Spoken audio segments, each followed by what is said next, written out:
Good evening, ladies and gentlemen. My name is Matthew Hardman. I am the G-Shock watcher.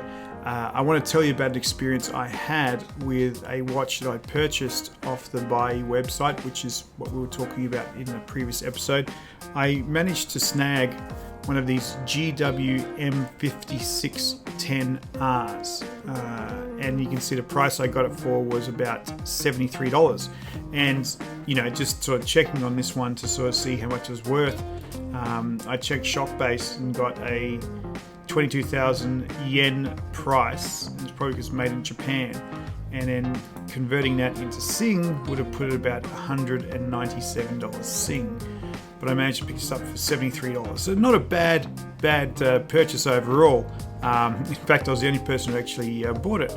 And when I looked at it, there was nothing terribly wrong with the watch. However, I overlooked this. And you can sort of see there was a snap in the actual band itself. And, the person who was selling it actually was fairly honest. I didn't see that. So, what you can sort of potentially see, everything's dark in my room, but there is a split. Where is it? A split there in the band. And so when I put that on, it actually was exactly where the split was, which isn't necessarily going to work. So one of the things I did was to go and look for a replacement band, and saw the original Casio ones and things like that, but thought maybe it's a good opportunity to try something a little bit different in terms of bands. And I came across this site, Vario.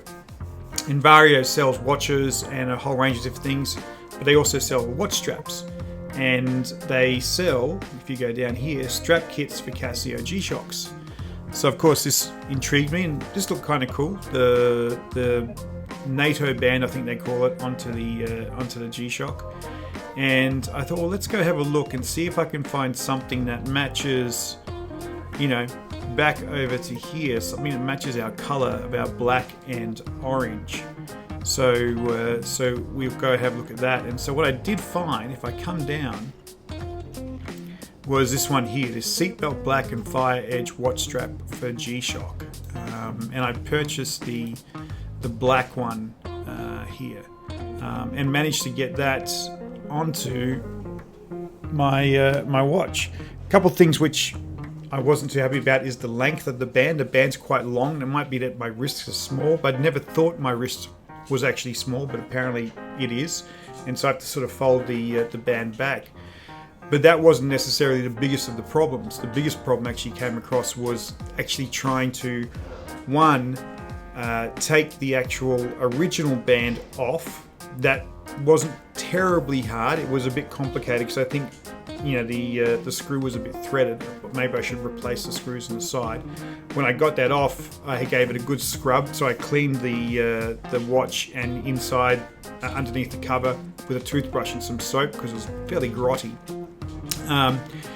The biggest challenge and the biggest frustration, I think, in terms of doing this was actually putting the attachments, the adapter kit, which is kind of like the bit there at the top, and then I can't even twist my arm around, the bit here, so the bit which hatches onto the watch to be able to thread the band through, and it uses those spring pins, but I don't know if it is the actual adapter and how much space it actually has, if it's the older watch, but my gosh, it was difficult. It was painful, my hands hurt, I literally was getting frustrated. I had pins flying across the room because they weren't getting into holes. I could put the pins in without the adapter, no problems at all, but I couldn't get the pins to actually fit into it with the actual adapters.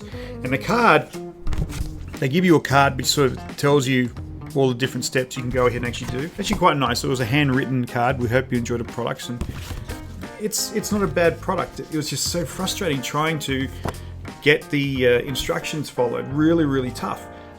It does say that there's an extra step which reads, for some models you might need to cut off a bit of the resin on the adapter to fit it.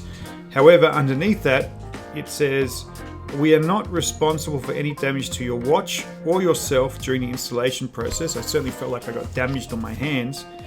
And and only trimmed, and any trimmed adapters will not be refundable. So even though it tells you might have to trim it, if you trim it, you don't get it back. So I'm guessing they would recycle it, which is much good for the environment. But you know, we finally got there. It was super frustrating. I know there's other companies who actually have different watches, and maybe I'll try different things out and see how it actually works. But you know, it's been done now. I'm hoping that sort of matches up a little bit, the orange and black and the orange and black together. It's not exactly perfect, but I think it sort of came out pretty well. Like I say, the only challenge I sort of have is the length of the actual watch itself. So there you have it. An interesting way to try and tidy up the watch a little bit with something a little bit more unique. Kind of enjoy this modding. We might have to do some more of that in the future.